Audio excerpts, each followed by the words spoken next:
Alright, what's up guys? Dioris here. Alright. So, today we are going to discuss sanitation, waste removal, and hygiene for SHTF. These three pretty much all go hand in hand. Very few people think about this kind of topic during SHTF, or actually plan for this event for SHTF, okay?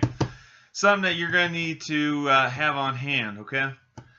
So, what we got here, what I've got here, are two 5-gallon bucket toilets, okay? On your, these are toilet shaped lids that are specifically made for your 5-gallon bucket. Okay? And you can see I've got Reliant brand toilet, and I got a Reliant brand toilet lid attached to a Lowe's bucket. So just in case any of you guys are curious what my opinion is of Lowe's, there you go. Not just kidding. Anyhow. Okay, so I've got all my stuff related to my toilet stored inside my toilet. Now, obviously, when these things are in use, all this stuff won't be in there. This will be strictly used for sanitary purposes only. I should know. I work in the trash removal sanitation business, so. Alrighty. I'll go ahead and pull some of the stuff out here. Alright.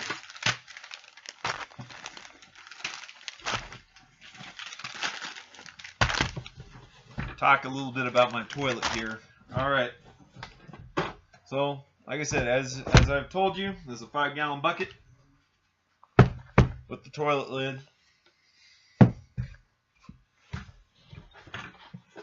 My buckets, I line them with 3 13-gallon trash bags, standard trash bags.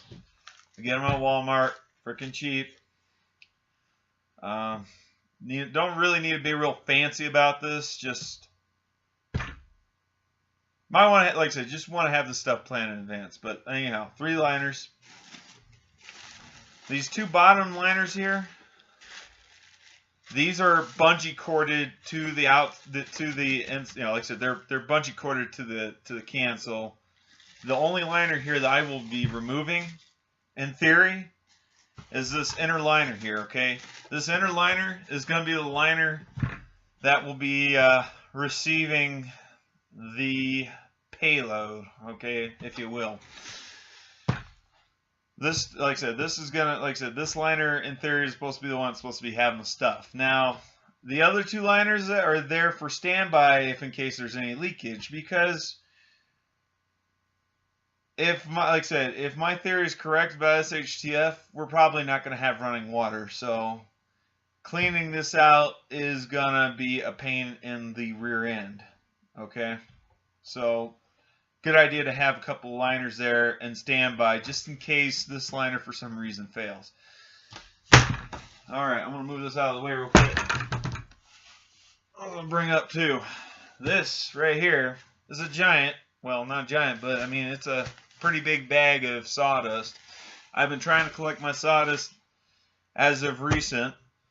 For the longest time I've been throwing my sawdust away, and I really wish I wouldn't have, but that's okay. Sawdust is kind of important because it's going to absorb some of the moisture, you know, after you urinate, after you defecate. Going to absorb some of that moisture. It's going to kind of help to a very limited extent keep some of the stench down. Like I said, my recommendation is either sawdust or those cedar wood chips, like what you get for the bed lining for like hamster cages and stuff like that. Okay. Another thing I want to talk about too is how on earth are you going to dispose of your waste?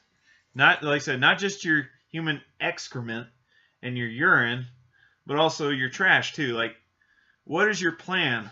How are you going to dispose of this stuff? Obviously, you can burn your, like I said, you can burn your trash, you can burn your waste. It'd be really hard to burn human waste,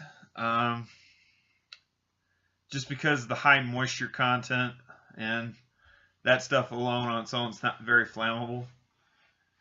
But like, as for trash, food trash and all that stuff, you'll want to keep that stuff away from the house if you can. If you've got an outbuilding and you can store it in an outbuilding, like an unattached garage or a shed, by all means go ahead and do that. The point is, we're trying to keep the pests away. We're trying to, like I said, we're trying to maintain a minimum standard of cleanliness as much as possible, because we don't want to get sick. Okay? Now, like I said, you can burn it or you can bury it. My suggestion to you, and this is especially for human waste, if you plan on burying it, okay, my rule of thumb is you want to make sure you bury it downwind, downhill, and downstream, okay, from where you're living.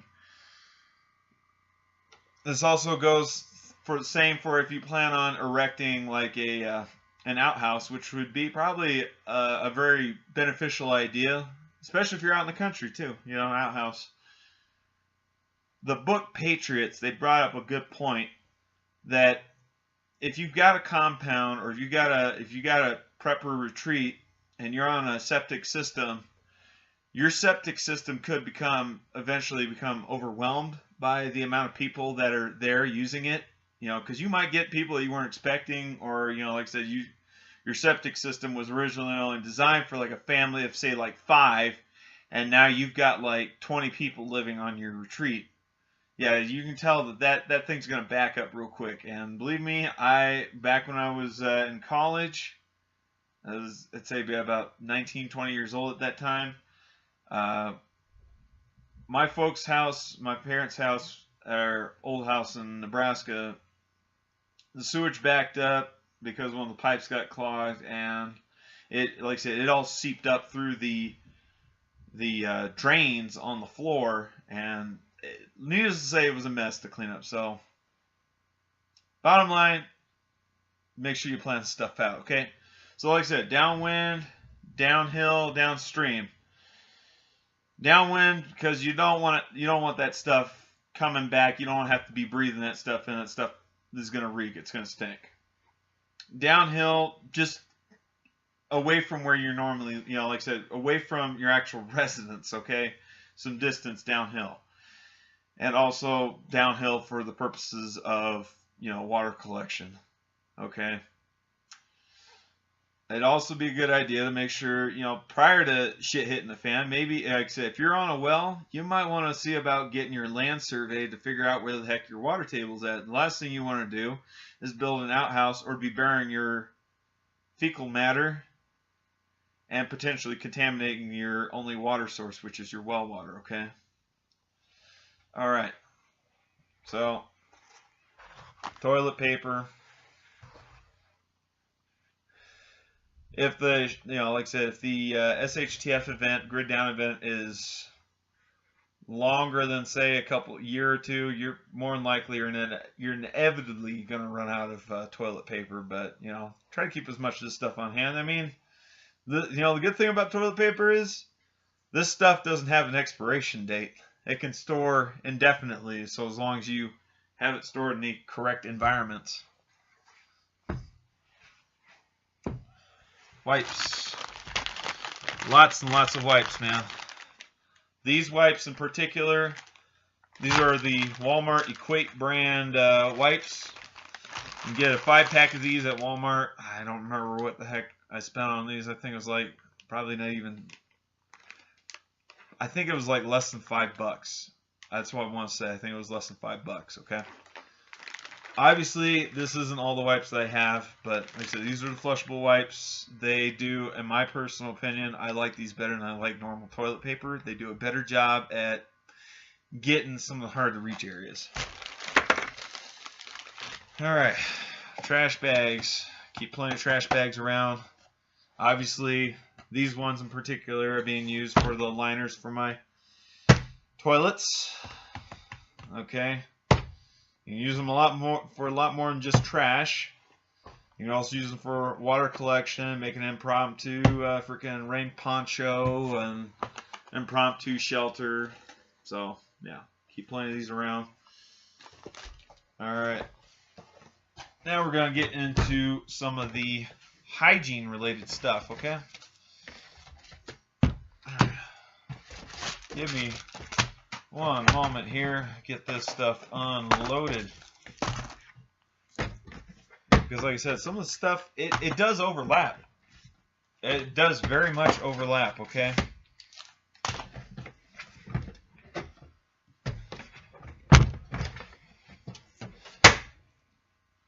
Oh, before I get into hygiene here, be a good idea to keep some unscented bleach. I cannot emphasize this enough. Unscented bleach, okay? Now, I don't keep a whole lot of liquid bleach around. In fact, this is my only bottle. I don't keep a lot of this stuff around because this stuff doesn't store for very long. In fact, most experts will say that it loses its potency within its first year and can lose up to 50% of its potency within its first year. So, probably powdered bleach or maybe the unscented bleach tablets or Pool Shock would be your better bet. But like I said, obviously you can use this for cleaning. And if you ran out of potable water and you needed to make some non-potable water into potable drinking water, well, just a few drops of bleach, follow the instructions. Like there's guides on Google on how to clean your water with bleach. A few drops, let it sit for probably about a half hour, and then bam, there you go, clean drinking water. Anyhow. So, the hygiene part. What I've got here are some wipes, okay?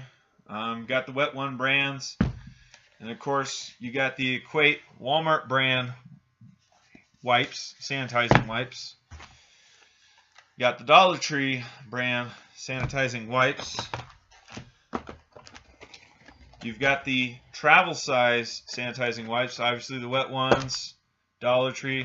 I want to let you guys know, these two, I've used both.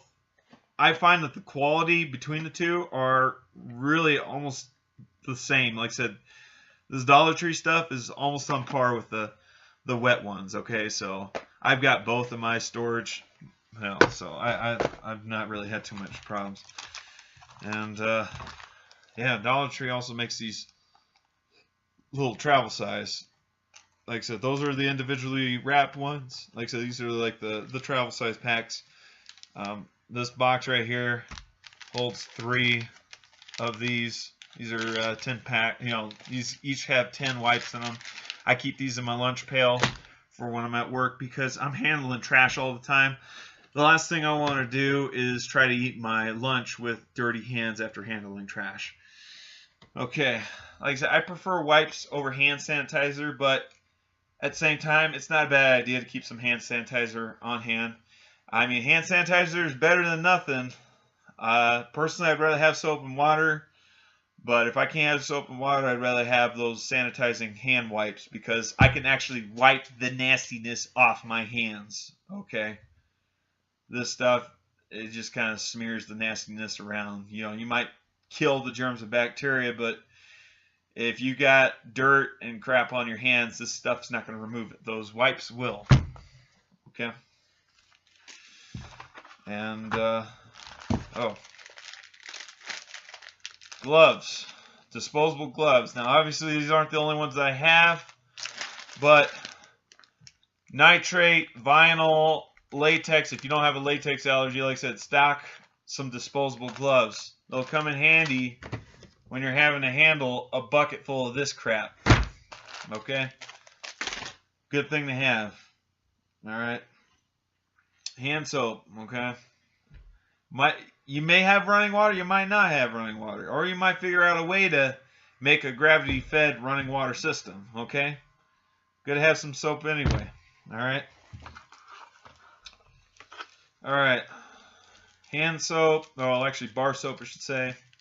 3-pack, get them at Dollar Tree. Shampoo, body wash, you know, gotta keep yourself clean.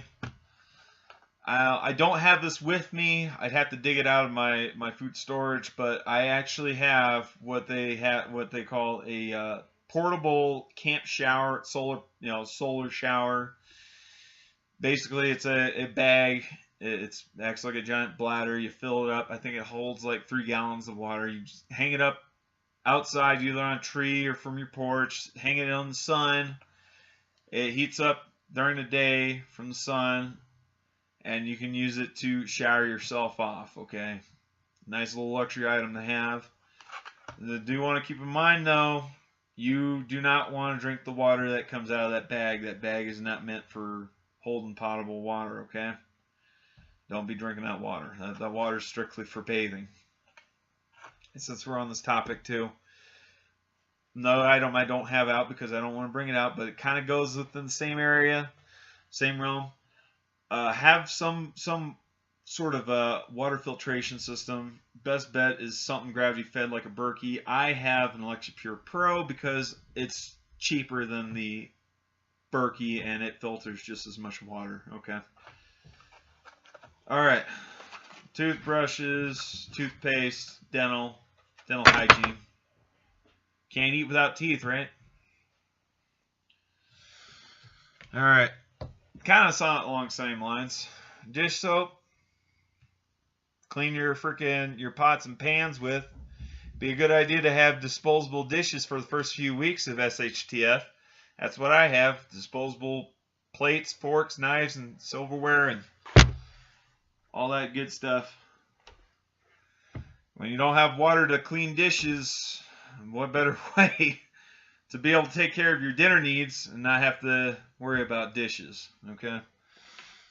And laundry detergent. This is stuff that you can find at Dollar Tree. Now, this isn't the only stuff that I use. I use Tide as well, but you know, like I said, when it comes to laundry detergent, Tide is king. This stuff, I'd probably rate it about 3 out of 5 stars. It's okay. It does all right. It'll be good enough for SHTF, but nice to have clean clothes and clean underwear, right? But anyhow, I think I've pretty much covered everything that I could think of off the top of my head. I mean, you guys can let me know in the comments section whether or not I've forgotten anything, but yeah. Sanitation, waste disposal, hygiene, all very, very important things to have, you know, have things, you know, set up for, you know, like I said, for preparation for that stuff. Because last thing you want to do is to get yourself sick during SHTF with some kind of a bacterial or viral infection that could have been preventable had you kept yourself clean and had you dealt with your sanitary issues a little bit more properly. Tell you what, man, those antibiotics, they have a limited shelf life, and like I said, it's just, you know, an ounce of prevention is worth a pound of cure. Okay. All right. Anyhow, I think I've let this video run on long enough. I'm Diorce. I'm out. You guys have yourselves a good one. Later.